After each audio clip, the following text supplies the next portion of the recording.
नमस्कार किसान भाइयों अगर आप भी नवंबर महीने में भिंडी की खेती करना चाहते हैं तो यह वीडियो किसान भाइयों आपके लिए है। इस वीडियो में हम आपको बताएंगे भिंडी की खेती आप किस तरीके से करें जिससे हमें बहुत ही ज्यादा पैदावार मिले कम लागत में कम समय में। तो किसान भाइयों अगर आप भिंडी की फसल से बहुत ही कम समय में कम लागत में कम समय में अच्छी पैदावार लेना चाहते हैं किसान भाइयों, तो किसान भाइयों आप इस वीडियो को अंत तक जरूर देखें। किसान भाइयों अगर आपने अभी तक हमारे चैनल को सब्सक्राइब नहीं किया तो सब्सक्राइब कर लीजिए और वीडियो को एक लाइक कर दीजिए। तो चलिए किसान भाइयों चलते हैं अपनी वीडियो की तरफ। किसान भाइयों इस वीडियो में बताई गई बातें, बताया गया तरीका और बताई गई जरूरी बातें अगर आप फॉलो करते हैं और इस विधि से अगर आप भिंडी की खेती करते हैं हर महीने में तो मैं दावे के साथ कह सकता हूँ आप भिंडी की खेती से बहुत ही अच्छी पैदावार ले सकते हैं, वह भी कम समय में कम लागत में। तो यह वीडियो आप अंत तक जरूर देखें किसान भाइयों। इस वीडियो में हम इन टॉपिक पर बात करेंगे किसान भाइयों। पहला टॉपिक है उपयुक्त मिट्टी,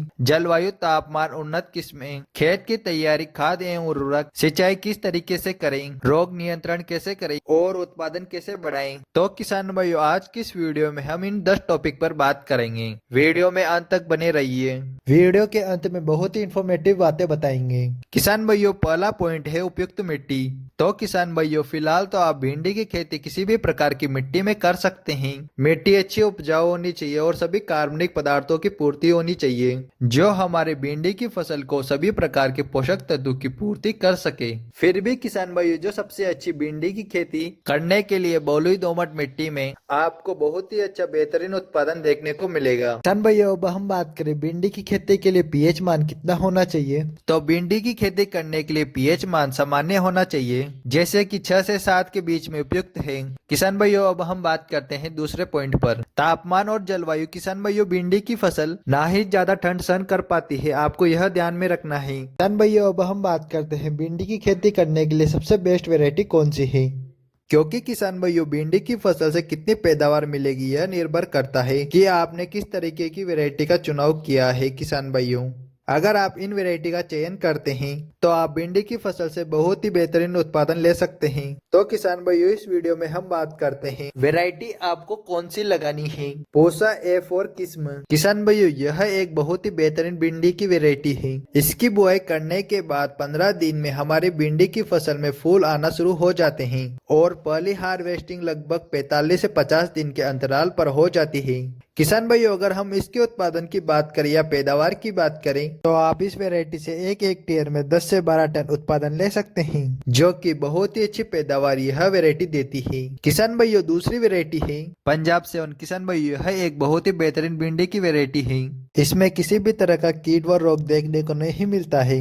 इसकी तुड़ाई 50 से 55 दिन के अंतराल पर होती है। किसान भाइयों इसके उत्पादन की बात करें तो यह वैरायटी एक हेक्टेयर में 8 से 10 टन पैदावार देती है। भाई यह दोनों वैरायटियां बहुत ही लंबे समय तक पैदावार देती रहती है जिससे हमें बहुत ही अच्छा मुनाफा होता है। तो किसान भाइयों आप इन दोनों वैरायटियों में से कोई भी वैरायटी लगा सकते हैं। किसान भाइयों अब हम बात करते हैं खेत की तैयारी किस प्रकार से करें। किसान भाइयों आपको खेत की तैयारी बहुत ही बेहतरीन तरीके से करनी है। आपको खेत की गहरी जुताई करनी है कल्टीवेटर का इस्तेमाल करके और इतनी गहरी जुताई करें जो भी खरपतवार है जो भी अवशेष है पुरानी फसलों के वो ऊपर आ जाएं और मिट्टी को अच्छी तरीके से बुरबुरी कर दें और फिर आपको 2 से 3 दिन तक खेत को सूखने के लिए छोड़ देना है जिससे जो भी खरपतवार है वो बिल्कुल सूख जाएंगे। किसान भाइयों हो सके जो सड़ी हुई गोबर की खाद आपको जुताई में अच्छी तरीके से मिला लेनी है। इससे हमारी भिंडी की फसल में बहुत ही अच्छी पैदावार देखने को मिलेगी। गोबर की सड़ी हुई खाद तब आपको डालनी है जब आप पहले जुताई करते हैं और फिर आपको दोबारा जुताई करनी है। तो आपको रोटावेटर से जुताई करनी है और बिल्कुल मिट्टी को बुरबुरा कर देना है जिससे हमारी मिट्टी और गोबर की सड़ी हुई खाद आपस में मिल जाएगी। फिर आपका खेत बिल्कुल तैयार हो जाएगा। इतना काम कर देने के बाद पलेवा कर देना जिससे गोबर की खाद बिल्कुल सड़ जाएगी और बहुत ही अच्छी तरीके से मिट्टी में मिल जाएगी। फिर आपको एक जुताई और करनी है जिससे खेत बहुत ही अच्छी तरीके से तैयार हो जाएगा। किसान भाइयों अब हम बात करें सिंचाई किस प्रकार से है। किसान भाइयों जब आप भिंडी के बीज को लगा देंगे खेत में गुड़ाई कर देंगे तब आपको पानी नहीं लगाना। बीज को लगाने के बाद 15 दिन के अंतराल पर आपको सिंचाई करनी है। फिर आपको एक ही टाइम बना लेना है और 15 दिन के अंतराल पर ही एक ही सिंचाई करनी है।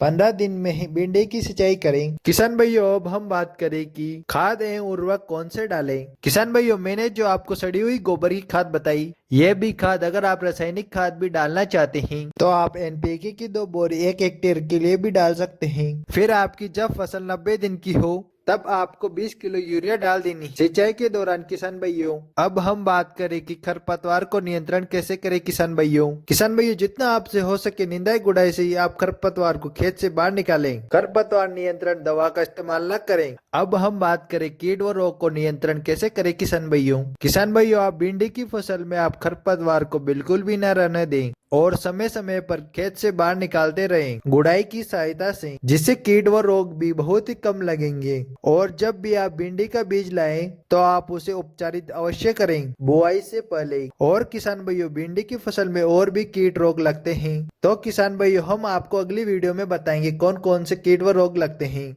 उनको आप किस प्रकार से नियंत्रण कर सकते हैं।